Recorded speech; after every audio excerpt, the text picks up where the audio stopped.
Hello everyone, कैसे हैं आप सब। आई होप कि सारे स्टूडेंट बहुत ही अच्छे होंगे।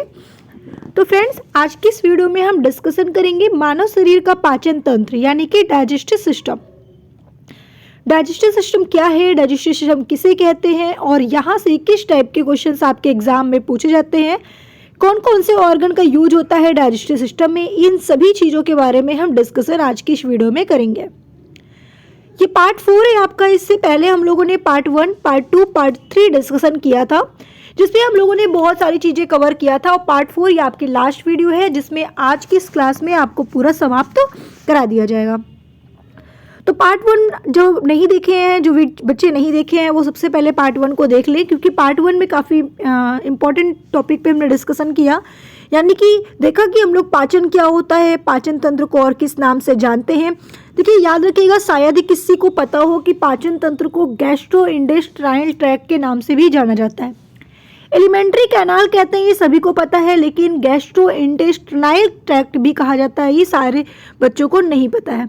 इसलिए इस चीज़ों को ध्यान दीजिएगा और एक एक वीडियो को जरूर देखिएगा। उसके बाद हम लोगों ने बात किया था कि पाचन तंत्र की क्रिया कौन कौन सी होती है, उस क्रिया के बारे में डिस्कशन किया था। पाचन तंत्र के अंग के बारे में डिस्कशन किया था कि एसेसरी डाइजेस्टिव ऑर्गन क्या होते हैं, प्राइमरी डाइजेस्टिव ऑर्गन कौन कौन से होते हैं। सेकेंड क्लास में हम लोगों ने माउथ के बारे में, तित के बारे में, टंग के बारे में, स्लाइवरी ग्लैंड के बारे में डिस्कशन किया। उसके बाद हम लोगों ने स्टमक, पार्ट ऑफ स्टमक के बारे में डिस्कशन किया। स्टमक में क्या होता है, कैसे भोजन डाइजेस्ट होता है, स्टमक के कौन कौन से पार्ट होते हैं, ये सारी चीज़ें हम लोगों ने डिस्कशन की है। तो आज की इस वीडियो में हम बात करने वाले हैं स्मॉल इंटेस्टाइन के बारे में। यानी कि पाचन तंत्र में जब हम लोग पढ़ रहे थे आमाशय, यानी कि डाइजेस्टिव सिस्टम में आमाशय के बारे में, स्टमक के बारे में, तो हम लोगों ने देखा कि आपका जो स्टमक है, जब आपका ईसोफेगस से, ठीक है, ईसोफेगस से आपका भोजन स्टमक के अंदर आता है, तो उसके बाद क्या होता है, तो आपने देखा था कि स्टमक में जब हमारा भोजन आया तो स्टमक में 3 पार्ट होते हैं, फंडस, बॉडी और पाइलोरस। फंडस, बॉडी और पाइलोरस में तीन जो पार्ट होते हैं हमारे स्टमक का, ये क्या करते हैं भाई, कुछ क्रिया होती है इसमें जिससे भोजन आपका डाइजेस्ट होता है। इसे हम लोग पूरी तरीके से देख लिए थे और आपका भोजन, मतलब आपका जो भोजन है वो स्टमक में पूर्ण रूप से डाइजेस्ट नहीं हो पाया। आपका भोजन पूर्ण रूप से डाइजेस्ट नहीं हो पाया, कुछ मात्रा में भोजन डाइजेस्ट हुए हैं, कुछ मात्रा में डाइजेस्ट नहीं हुए हैं। तो जो मात्रा में डाइजेस्ट नहीं हुए हैं, जो बचा हुआ है, उसे हम लोग स्मॉल इंटेस्टाइन में डाइजेस्ट करेंगे। तो स्टमक तक जो बच्चे नहीं पढ़े हैं वो सबसे पहले पढ़ के आए, तभी आपको स्मॉल इंटेस्टाइन का समझ में आएगा। तो थोड़ा सा हम लोग स्टमक के बारे में डिस्कशन कर लेते हैं, फिर स्मॉल इंटेस्टाइन को भी लेकर चलेंगे, नहीं तो आपको समझ में नहीं आने वाला। देखिए, स्टमक में हम लोगों ने पढ़ा था कि स्टमक के 3 पार्ट्स होते हैं, जिसमें से पहला पार्ट है आपका फंडस। फंडस पार्ट है, फंडस आमाशय का सबसे ऊपरी हिस्सा होता है, ठीक है। Fundus is a upper most part of stomach. ये फंडस आमाशय का सबसे ऊपरी हिस्सा होता है और आपके फंडस में एक सेल्स पाई जाती है जिसको पेराइटल सेल्स या ओसेनेटिक सेल के नाम से जानते हैं। पेराइटिक सेल या ओसेनेटिक सेल जो होती है वो हाइड्रोक्लोरिक एसिड का क्या करते हैं, फॉर्मेशन करती है, इसको प्रोड्यूस करती है। और ये जो आपकी सेल्स होती है, पेराइटल कोशिका, ओसेनेटिक कोशिका जो होती है, उसका काम क्या होता है भाई, वो जो कोशिका होती है, ठीक है, वो हाइड्रोक्लोरिक एसिड को क्या करती है, सिक्रेट करती है, प्रोड्यूस करती है। उसके अलावा मैंने पढ़ाया था कि जो आपका आमाशय है उसमें एक चीफ सेल पाई जाती है। देखिए, मैं पढ़ा चुकी हूँ, इसीलिए आपको थोड़ा सा स्पीड पढ़ा रही हूँ, ठीक है। फिर स्मॉल इंटेस्टाइन में अपनी स्पीड में आ जाऊंगी।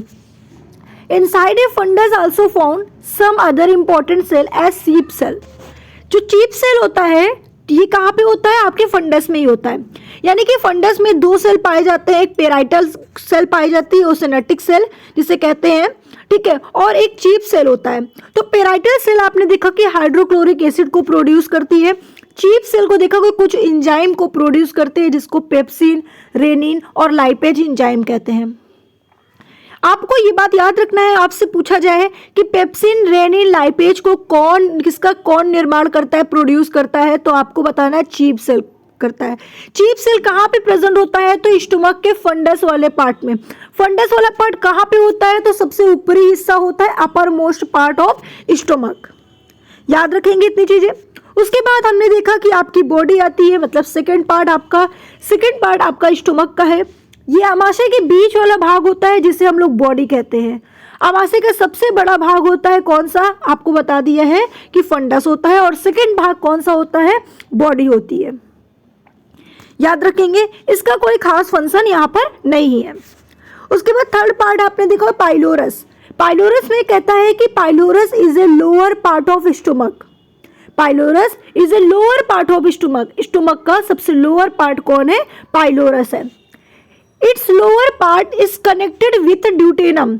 ड्यूटेनम क्या होता है, तो आपको बताना है कि ड्यूटेनम जो होता है वो स्मॉल इंटेस्टाइन का सबसे ऊपरी भाग होता है। यानी कि ड्यूडेनम से आपका कौन जुड़ा होता है, तो पाइलोरस जुड़ा होता है। ये जो पाइलोरस होता है ना, वो जाकर कहाँ पे जुड़ता है, ड्यूडेनम में जुड़ता है। इसीलिए यहाँ पे कह रहा है कि 59% आपका ड्यूडेनम से पाइलोरस जुड़ा होता है। इतनी बात क्लियर हो गई। In a pylorus a special type of cell are present which is called G cell. Pylorus में भी एक सेल पाई जाती है जिसे जी सेल के नाम से भी जाना जाता है। It is produce gastrin hormones. ये प्रोड्यूस करती है क्या, गैस्ट्रिन हार्मोन्स, विच स्टिमुलेट करता है क्या, पैंक्रेस्टिक जूस। यानी कि गैस्ट्रिन हार्मोन्स जो होता है वो पैंक्रेस्टिक जूस को क्या करता है, मतलब कि स्टिमुलेट करता है। समझ में आ गया आप लोगों को, मतलब कि पैंक्रियास को संदेश देता है, पैंक्रेटिक बनाने के लिए यूज करता है कौन, गैस्ट्रिन हार्मोन्स को। सबको इतनी बात समझ में आ गई। यहाँ पे कुछ नहीं हुआ, कोई डाइजेशन नहीं हुआ। यहाँ पे क्या हुआ, केवल भाई निर्माण हुआ, कुछ सेल पाई जाती है, कुछ सेल ने किसी चीज को निर्माण कर दिया। अब आपका बचा क्या है, भोजन। आपका स्टमक में क्या क्या चीजें हुआ था, तो आपका जो भोजन था वो स्टमक में मैंने आपको बताया था कि भोजन आपका जो प्रोटीन होता है, ठीक है, जो प्रोटीन होता है वो किस में बदल जाता है, तो आपको बताया था मैंने कि पेप्टोन में चेंज हो जाता है, ठीक है। और पेप्टोन से अमीनो एसिड में जब तक नहीं बदलेगा तब तक आपको एनर्जी नहीं मिलेगी। लेकिन अभी बदला नहीं है, अभी प्रोटीन से किस में चेंज हुआ है, पेप्टोन में चेंज हुआ है। रेनिन जो होता है वो आपके स्टमक में ही 100% क्या हो जाता है, इसका इमाल्सिफिकेशन हो जाता है, पाइसीकरण हो जाता है, ठीक है। कौन करता है, रेनिन एंजाइम करता है। याद रखेंगे आप लोग, ठीक है। तो आपने देखा कि मिल्क का डाइजेशन हो गया, आपका प्रोटीन पेप्टोन में चेंज हो गया आपका स्टमक, और आप लोगों ने माउथ में पढ़ा था कि कार्बोहाइड्रेट 98% आपका कार्बोहाइड्रेट भी माउथ में डाइजेशन हो चुका है, लेकिन 2% अभी बचा हुआ है। अब वो जो 2% बचा है उसको हम लोग कहाँ पे डाइजेस्ट करने वाले हैं, स्मॉल इंटेस्टाइन में। कैसे डाइजेस्ट करेंगे ये आपको देखना है। अब आपको पढ़ना क्या है, स्मॉल इंटेस्टाइन। स्मॉल इंटेस्टाइन, जब आप देखिए स्मॉल इंटेस्टाइन की जब बात करते हैं तो small intestine is a long and narrow tube which upper part is attach to the stomach and lower part is attach large intestine. अब ध्यान से समझिएगा, स्मॉल इंटेस्टाइन जो होता है वो आपका ऊपर वाला पार्ट यानी कि अपर पार्ट किससे जुड़ा होता है, तो आपको बताना है कि स्टमक से जुड़ा होता है। स्टमक के किस पार्ट से जुड़ा होता है, तो आपको बताना है पाइलोरस वाले पार्ट से जुड़ा होता है। डाउट क्लियर हो गया, ठीक है। और जो नीचे वाला पार्ट होता है वो किससे जुड़ा होता है, लार्ज इंटेस्टाइन से जुड़ा होता है, क्योंकि स्मॉल इंटेस्टाइन के बाद लार्ज इंटेस्टाइन आएगा, तो लार्ज इंटेस्टाइन से जुड़ा होता है, ठीक है। हिंदी में देख लो, छोटी आंत की लंबाई बड़ी होती है, ये पतली होती है, इसका ऊपरी भाग अमाशय से जुड़ा होता है और नीचे वाला भाग बड़ी आंत से जुड़ा होता है, ठीक है। It length above 6 to 7 metre long, मतलब स्मॉल इंटेस्टाइन की जो लेंथ होती है वो 6 to 7 मीटर होती है। Mostly digest food are absorb by small intestine, ज़्यादातर पचा भोजन आंत के द्वारा यानी छोटी आंत के द्वारा ही क्या करते हैं, अवशोषित किया जाता है, ठीक है। अब आपका स्मॉल इंटेस्टाइन में जितना भोजन डाइजेस्ट हो गया है, अब डाइजेस्ट होने के बाद भोजन आपका स्मॉल इंटेस्टाइन में जितना पचा हुआ भोजन है वो डाइजेस्ट होगा और डाइजेस्ट होकर इस लार्ज इंटेस्टाइन में चला जाएगा, ओके। उसके बाद यहाँ पर देखिए दिया हुआ है, inside of intestine present special type of finger like structure which is called microvilli, यानी कि आपके इंटेस्टाइन में एक स्पेशल टाइप की एक स्ट्रक्चर प्रेजेंट होती है, जिसको हम जो फिंगर लाइक स्ट्रक्चर होता है, जिसको माइक्रोविलाई के नाम से जानते हैं, जिसका काम क्या होता है, it help to absorption of food, जो फूड को एब्जॉर्प्शन करने का यानी कि अवशोषण करने का काम करती है। इतनी बातें सबको समझ में आ गई कि नहीं? छोटी आंत की बात समझ में आ गई कि छोटी आंत में क्या क्या हुआ। छोटी आंत में आपने देखा कि इसका अपर पार्ट स्टमक से और लोअर पार्ट लार्ज इंटेस्टाइन से जुड़ा होता है, जिसकी लंबाई 6 से 7 मीटर होती है, और ज़्यादातर पचा हुआ भोजन आपकी छोटी आंत में अवशोषित होता है। और आप इनसाइड मतलब कि इंटेस्टाइन के इनसाइड में बगल में एक स्पेशल स्ट्रक्चर होता है, जिसे जो फिंगर लाइक स्ट्रक्चर होता है, जिसे हम माइक्रोविलाई के नाम से जानते हैं। और ये हेल्प करता है, क्या करता है, एब्जॉर्प्शन ऑफ फूड, भोजन को क्या करता है, अवशोषण करने का काम करता है। इतनी बात सबको समझ में आ गई। अब देखो भाई, अब हम पढ़ते हैं main point, parts of intestine. Small intestine के 3 पार्ट्स होते हैं, ड्यूडेनम, जेजुनम और इलियम। यहाँ पे आई चला गया, ठीक है, यहाँ पे डबल आई होगा। इलियम, ये जो इलियम, जेजुनम, ड्यूडेनम है, ये स्मॉल इंटेस्टाइन के पार्ट है। जैसे ही आपका भोजन पाइलोरस के पास मतलब पाइलोरस से आपके स्मॉल इंटेस्टाइन में आता है, तो स्मॉल इंटेस्टाइन के किस पार्ट में आता है आपको बताना है कि ड्यूडेनम वाले पार्ट में आता है। किस में आता है भाई? ड्यूडेनम वाले पार्ट में आता है। कहाँ से? अमाशय से आपका भोजन छोटी आंत में जब आता है तो छोटी आंत के ड्यूडेनम वाले पार्ट में आता है। Doubt clear? ठीक है। अब देखो क्या होता है ड्यूडेनम में। It is a C shaped, duodenum जो होता है वो सी शेप, देखो ध्यान से देखो, येलो कलर का जो दिख रहा है ना, ड्यूडेनम सी शेप का स्ट्रक्चर होता है, जो 20 से 25 सेंटीमीटर लंबा होता है। कितना भाई? 20 से 25 सेंटीमीटर लंबा होता है, और ये सी शेप का होता है। ये सी आकार का संरचना होता है। इसकी लंबाई लगभग 20 से 25 सेंटीमीटर लंबी होती है। This part is surrounded by pancreas head. यह बात, ठीक है, ये पैंक्रियाटिक ग्रंथि के ऊपर, ठीक है, बहुत ध्यान समझिएगा, यहाँ गलत लिख गया है, ये यहाँ पे दिया the part is surrounded by pancreas head. ठीक है, यहाँ पे थोड़ा सा रॉन्ग, इसको छोड़ दो, मैं इसको बता रही हूँ, ये यहाँ पे रॉन्ग लिख गया आपका। ठीक है, देखो इतनी बात सबको समझ में आ गई। ड्यूडेनम में क्या हुआ? अब जैसे ही भोजन आपका ड्यूडेनम में आया, ड्यूडेनम से आपकी 2 ग्लैंड जुड़ी होती है। एक आपको कौन सी ग्लैंड होती है भाई? एक आपका होता है लीवर, एक आपको कौन सा होता है? पैंक्रियास। ये दोनों ग्लैंड जुड़ी होती है, और जैसे यहाँ पे भोजन आया, ये दोनों अभी अपना काम शुरू कर देते हैं। तो ये करते क्या है? ये करते क्या है? तो आपको बताना है कि जो पैंक्रियाज होता है वो पैंक्रियास्टिक जूस बनाने का काम करता है, ठीक है, और जो लीवर होता है वो बाइल जूस बनाने का काम करता है। तो it take a chyme from the stomach and mix with pancreatic juice and bile juice. यह भाग अमाशय से काइम को ले जाता है, और ये पैंक्रियास्टिक जूस और बाइल जूस के साथ क्या करते हैं? मिला देते हैं, मिल जाता है। कहने का मतलब ये है। तो कहने का मतलब मेरा सिर्फ इतना सा है कि जब भोजन ड्यूडेनम में आता है, तो ड्यूडेनम में जैसे ही भोजन आया, ड्यूडेनम आपके स्मॉल इंटेस्टाइन के बगल में लीवर और पैंक्रियास 2 ग्लैंड होती हैं, ये दोनों एक्टिवेट हो जाते हैं, और ये भी अपना क्या करते हैं भाई? लीवर अपना बाइल जूस को सिक्रेट करके ड्यूडेनम में दे देता है, और पैंक्रियास अपना पैंक्रियास्टिक जूस को सिक्रेट करके ड्यूडेनम के पास भेज देते हैं। अब भाई हमारा भोजन भेज दिए, आ गया, सब कुछ हो गया, ठीक है। अब कार्य करना इनका यहीं से शुरू हो जाता है। देखो अब आप ध्यान से समझिएगा, आपका भोजन ड्यूडेनम में आ चुका है, और यहाँ पे आपने देखा कि ड्यूडेनम में भोजन आने के बाद क्या हुआ कि लीवर भी एक्टिवेट हो चुके, पैंक्रियास भी एक्टिवेट हो गए। लीवर पैंक्रियास ड्यूडेनम वाले भाग के पार्ट से जुड़े होते हैं। जैसे ही अमाशय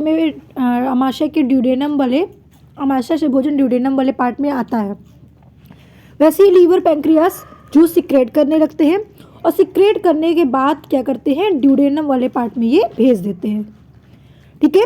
तो अमाशय और लीवर ने अपना काम करके ड्यूडेनम के पास भेज दिया। लेकिन अब हम क्या पढ़ेंगे भाई? अब हम पढ़ने वाले हैं यहाँ पे, ठीक है, किसके बारे में? तो आपको बताएंगे कि थोड़ा सा हम लोग जानेंगे यहाँ पे लीवर के बारे में। देखिए लीवर के बारे में अगर हम थोड़ा सा बात करें, तो लीवर का जो अध्ययन होता है वो हिपैटोलॉजी में होता है। मैंने यहाँ पे लिखा नहीं, मेंशन नहीं किया, लेकिन मैं आपको यहाँ पे बता दे रही हूँ ऐसे ही, ठीक है। देखिए लीवर का जो अध्ययन हमने किया, ठीक है, वो कहाँ पे किया है, हिपैटोलॉजी, वो ध्यान से समझिएगा। लीवर का अध्ययन कहाँ पे करते हैं, हिपैटोलॉजी में करते हैं। और हिपैटोलॉजी में करते हैं, इसमें एक सेल पाई जाती है जिस सेल का नाम होता है हिपैटिक सेल, जिस सेल का नाम होता है हिपैटिक सेल। और ये सबसे हाईएस्ट रिजनरेशन पावर वाली सेल होती है, इसके पास काफ़ी ज़्यादा रिजनरेशन करने की कैपेसिटी होती है। और लीवर जो आपकी होती है, आपके बॉडी की लार्जेस्ट ग्लैंड होती है। क्या होती है भाई, आपके बॉडी की लार्जेस्ट ग्लैंड होती है, ठीक। उसके अलावा इसका वेट कितना होता है, 1.5 से 1.7 ग्राम किलोग्राम का इसका वेट होता है। लीवर बाइल जूस बनाता है और जिसे बाइल जूस कहते हैं। और ये जो बाइल जूस बनाता है वो जाकर स्टोर कहाँ पे होता है, तो आपको बताना है कि ये स्टोर होता है कहाँ पे भाई, ये स्टोर होता है गॉल ब्लैडर में, ठीक है। कहाँ पे होता है, आपको बताना है कि गॉल ब्लैडर में। तो गॉल ब्लैडर में आपका क्या स्टोर होता है, आपको बताना है कि आपका बाइल जूस स्टोर होता है। बात समझ में आ गई। बाइल जूस डेली का 700 से 800 ml बनाता है, ठीक है, डेली का 700 से 800 ml बनाता है। याद रखिएगा, अगर आपसे कोई पूछे तो आप बता दीजिएगा बेफिक्र होकर, 700 से 800 ml बनाने का काम करता है। बाइल जूस जो होता है वो आपको ग्रीन कलर प्रोवाइड करता है, जिसे बिलीवर्डिन के नाम से जाना जाता है। ये जो ग्रीन कलर प्रोवाइड करता है वो बिलीवर्डिन पिगमेंट होता है, इसकी वजह से ग्रीन कलर का वो दिखता है। इतना बताने का मेन रीज़न क्या है लीवर के बारे में, बताने का रीज़न ये है कि लीवर जो बाइल जूस को स्मॉल इंटेस्टाइन के ड्यूडेनम वाले भाग में भेजता है, उसका काम क्या होता है, मैं ये बताना चाहती हूँ। उसका काम क्या होता है, उसका काम होता है बाइल जूस का कि जो आपने फैट खाया है, जो आपने फैट खाया है, उस फैट को फैटी एसिड में कन्वर्ट करने का काम करता है। कौन, आपका बाइल जूस। बात समझ में आई। अभी तक आपने देखा कार्बोहाइड्रेट का डाइजेशन हुआ, प्रोटीन का डाइजेशन हुआ, मिल्क का डाइजेशन हुआ, लेकिन फैट का डाइजेशन नहीं हुआ। तो फैट का डाइजेशन कैसे हुआ, फैट का डाइजेशन बाइल जूस ने किया। और बाइल जूस क्या किया, आपका फैटी एसिड में कन्वर्ट किया, यानी कि उसका इमल्सिफिकेशन किया, पाइसीकरण किया। बात समझ में आ गई। तो आपका फैट किस में कन्वर्ट हो गया भाई, फैटी एसिड में कन्वर्ट हो चुका है, इसका इमल्सिफिकेशन हो चुका है। बाइल जूस का जो पीएच मान होता है वो कितना होता है, तो 7.5 से 8.5 इसका पीएच वैल्यू होता है। तो आपने देखा कि बाइल जूस ने फैट को फैटी एसिड में कन्वर्ट कर दिया। अब बारी आती है किसकी, पैंक्रियास की। जब पैंक्रियास की बारी आती है तो पैंक्रियास में आपने देखा कि पैंक्रियास की खोज किसने की थी, तो आपको बताना है लैंगरहैंस ने पैंक्रियास की खोज की थी। किसने की थी भाई, लैंगरहैंस ने की थी। और ये मिक्स्ड ग्लैंड होती है, इसमें मतलब मिक्स्ड ग्लैंड की होती है, ये इंडोक्राइन भी होती है और एक्सोक्राइन भी होती है। और इसका जो स्ट्रक्चर होता है वो लीफ लाइक स्ट्रक्चर होता है, ये लीफ लाइक स्ट्रक्चर होता है। इसमें 4 टाइप की सेल्स पाई जाती है, अल्फा, बीटा, गामा या डेल्टा और एफ सेल। यहाँ पे ये तीनों सेल का कोई काम नहीं होता, एक मेन सेल होता है जिसको हम एफ सेल के नाम से जानते हैं। और ये एफ सेल जो होता है वही क्या करता है, आपका पैंक्रियास्टिक जूस बनाता है, ठीक है, वही क्या करता है, पैंक्रियास्टिक जूस बनाता है। और यही पैंक्रियास्टिक जूस, ठीक है, यही पैंक्रियास्टिक जूस का काम क्या होता है भाई, ये आपके जो पैंक्रियास्टिक जूस होते हैं ये एंजाइम को सिक्रेट करते हैं। यानी कि पैंक्रियास्टिक जूस में कुछ एंजाइम पाए जाते हैं जिसको हम क्या कहते हैं, ट्रेप्सिन, जिसको हम क्या कहते हैं, ट्रेप्सिन कहते हैं। अभी तक आपने पढ़ा था पेप्सिन एंजाइम, पेप्सिन पढ़ा था, लाइपेज पढ़ा था, इमाइलेज पढ़ा था, ठीक है, और इतनी सारी चीज़ें पढ़ा था। अब रेनिन पढ़ा था, लेकिन यहाँ पे आप पढ़ रहे हो ट्रेप्सिन एंजाइम। और आप एक पढ़ोगे कौन सा, इमाइलेज एंजाइम, ठीक है, इमाइलेज एंजाइम। तो यहाँ पे होता क्या है कि ये एंजाइम जो ट्रेप्सिन होते हैं, ट्रेप्सिन एंजाइम जो होता है आपने देखा कि आपका जो एंजाइम था पेप्सिन, उसने पेप्सिन ध्यान समझिएगा, पेप्सिन ने प्रोटीन को किस में चेंज किया था भाई? तो प्रोटीन को किस में चेंज किया था? पेप्टोन में चेंज किया था, पेप्टोन में चेंज किया था। लेकिन ट्रिप्सिन ने क्या किया? ट्रिप्सिन ने किया इसे एमिनो एसिड में, किस में? एमिनो एसिड में कन्वर्ट किया, यानी कि पूर्ण रूप से आपका प्रोटीन डाइजेस्ट हो चुका है। सबको समझ में आ गया? अब आती है बात कार्बोहाइड्रेट की।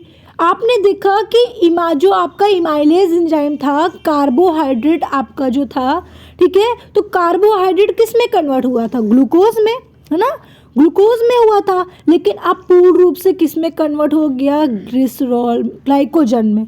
किस में? ग्लाइकोजन में कन्वर्ट हो गया, और इसी के फॉर्म में इसे एनर्जी प्रोवाइड होती है। ठीक है, कार्बोहाइड्रेट ग्लाइकोजन से किस में हुआ? ग्लूकोज में, और यहीं से इसे एनर्जी प्राप्त हुई। अब आती है बात फैट की। तो आपने देखा कि फैट को अभी फैटी एसिड में कौन चेंज किया था? पैंक्रेस्टिक जूस किया था। लेकिन अब यहाँ पे आप देख रहे हो कि पैंक्रेस्टिक जूस में किया था, अब फैट जो होता है वहाँ पे किस में चेंज हो गया? आपके ग्लिसरॉल में हो गया। किस में भाई? ग्लिसरॉल में चेंज हो गया। तो ये सारे एंजाइम मिलकर इसको क्या कर दिए? पूर्ण रूप से इसका डाइजेशन कर दिए। प्रोटीन, कार्बोहाइड्रेट और फैट का पूर्ण रूप से डाइजेशन हो चुका है। जब इसका पूरा डाइजेशन हो चुका है, तो डाइजेशन होने के बाद अब आते हैं हम जेजुनम में। जेजुनम में जब हम आए तो वहाँ पर देखें कि it is middle part of small intestine. Small intestine का मिडिल पार्ट होता है, विच अपर पार्ट कनेक्ट ड्यूडेनम, मतलब अपर पार्ट ड्यूडेनम से जुड़ा होता है और लोअर पार्ट इलियम से जुड़ा होता है। इतनी बात सबको समझ में आ गई। जेजुनम का जो लंबाई होता है वो 2.5 मीटर लंबा होता है। Appendix rectum inside of jejunum present microvilli which help the absorption glucose, fatty acid, amino acid। यानी कि जेजुनम के अंदर माइक्रोविलाई उपस्थित होती हैं जो ग्लूकोज, वसा और अमीनो एसिड का क्या करती है? अवशोषण करने का काम करती हैं। तो जो आपका कार्बोहाइड्रेट, फैट और प्रोटीन था वो इन तीनों में कन्वर्ट हो चुका है। कहाँ पे? स्मॉल इंटेस्टाइन के किस वाले पार्ट में? ड्यूडेनम वाले पार्ट में। तो जब ड्यूडेनम वाले पार्ट में कन्वर्ट हो चुका है तो मैंने बताया था कि ड्यूडेनम से आपका क्या जुड़ा होता है? माइक्रोविलाई जुड़ा होता है। जो माइक्रोविलाई होता है वो कहाँ पे उपस्थित होता है? जेजुनम के अंदर उपस्थित होता है। अब ये जेजुनम के अंदर माइक्रोविलाई उपस्थित होता है, तो ये इन तीनों को क्या कर देता है? अवशोषण कर देता है। इन तीनों का अवशोषण कर देता है। फिर लास्ट में क्या होता है? इलियम वाला part. It is the end part of small intestine of normal length 3 metre लंबा। मतलब कि स्मॉल इंटेस्टाइन का सबसे एंड पार्ट होता है और इसकी जो लंबाई होती है वो 3 मीटर लंबी होती है। और it is also microvilli which mainly absorb vitamin B12 bile acid. इसके अंदर भी माइक्रोविलाई पाई जाती है जो विटामिन B12 और बाइल एसिड का अवशोषण करने का काम करती है। बात सबको समझ में आ गई। अब अगर हम और भी चीज़ें देखेंगे तो बहुत सारी चीज़ें देखने को मिलेगी। मतलब कि लार्ज इंटेस्टाइन के भी बहुत सारे पार्ट आपको मिलेंगे। ठीक है, लार्ज इंटेस्टाइन नहीं है, लार्ज इंटेस्टाइन का कोई खास काम नहीं होता। जब आप स्मॉल इंटेस्टाइन से पूर्ण रूप से भोजन का डाइजेशन कर लेते हैं और जब पूर्ण रूप से भोजन हमारा डाइजेस्ट हो जाता है तो डाइजेस्ट होने के बाद हमारा लार्ज इंटेस्टाइन में भोजन आता है और ये क्या करता है? पानी का अवशोषण करता है और अवशोषण करने के बाद एनस में भेज देता है और एनस के माध्यम से हमारा बाहर निकल जाता है। तो कहने का मतलब ये है कि यहाँ पे आप देख रहे हैं ना, बहुत सारी चीज़ें आपको देखने को मिल रही है। तो यहाँ पे एक एक करके आता है नीचे और फिर लास्ट में जाकर आपका एनस से बाहर निकल जाता है। मतलब कि बड़ी आंत में होता क्या है कि यहाँ पे क्या करता है, आपको ध्यान से समझना है। यहाँ पे बड़ी आंत में आपको एक वर्ड पढ़ने को मिलेगा जिसको हम कहते हैं क्या? जिसको हम कहते हैं कोलन। ठीक है, जिसको कहते हैं कोलन। ये जो कोलन होता है वो पानी का अवशोषण करता है। कोलम में होता है पानी का अवशोषण और ये कोलिफॉर्म बैक्टीरिया इसके अंदर होते हैं जो पचे हुए भोजन को सड़ा देते हैं और सड़े अपशिष्ट पदार्थ को क्या कर देते हैं? एनस के माध्यम से बाहर निकाल देते हैं। इस किसका काम होता है? कोलन का काम होता है। सबको समझ में आ गया। अगर हम स्पेशलिस्ट बात करें तो 3 पार्ट आपको ध्यान देना है। लार्ज इंटेस्टाइन के मेन 3 पार्ट होते हैं। कौन कौन से होते हैं तो आपको बताना है। एक होता है आपका इसको क्या बोलेंगे भाई? इसको हम क्या पढ़ेंगे? जल्दी से बताइए। सेसम, ठीक है।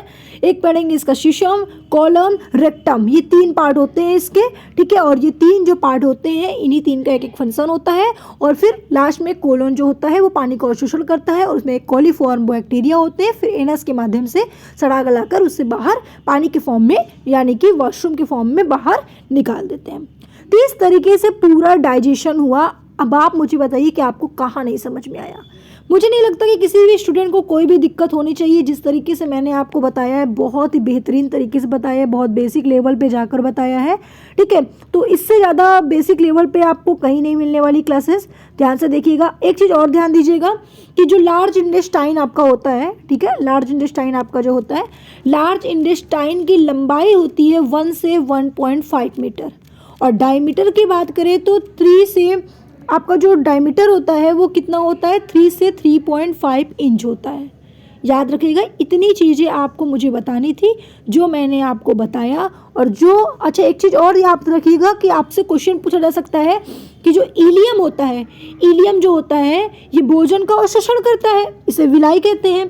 भोजन पचकर विलाई के फॉर्म में स्टोर होता है। किस रूप में स्टोर होता है, किस फॉर्म में स्टोर होता है, तो ग्लाइकोजन के फॉर्म में स्टोर होता है। क्या बताएंगे, ग्लाइकोजन के फॉर्म में स्टोर होता है। आपसे ये क्वेश्चन पूछा जा सकता है। तो वीडियो अच्छी लगी तो वीडियो को लाइक करके चैनल को सब्सक्राइब करिएगा। ऐसी वीडियो देखने के लिए हमारे चैनल को सब्सक्राइब करके जरूर रखिए, क्योंकि हम आपके लिए ऐसी ही वीडियो लाते रहेंगे। नेक्स्ट क्लास में हम आपके लिए डाइजेस्टिव सिस्टम से संबंधित प्रश्न को लेकर आएंगे।